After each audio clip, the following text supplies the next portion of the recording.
মেয়েদের জন্য হাতে মেহেদি দেওয়া সুন্নাহ, ভালো।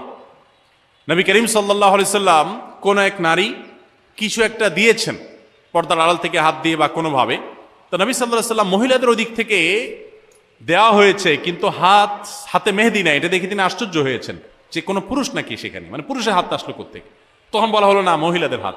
তখন নবী সাল্লাল্লাহু আলাইহি ওয়াসাল্লাম আশ্চর্য হয়েছেন। এই হাদিস থেকে বোঝা যায় মেয়েরা হাতে মেহেদি দেওয়া সুন্নাহ।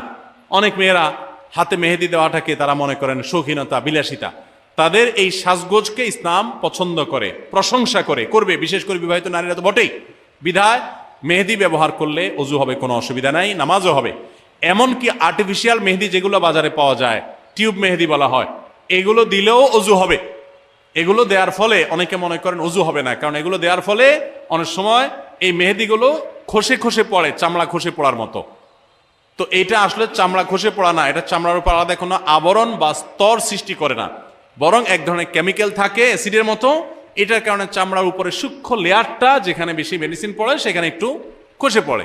এর কারণে আলাদা লেয়ার যেহেতু হয় না, অতএব এগুলো দিলে অজু হবে, নামাজও হবে, মেহেদি ব্যবহার করতে পারেন।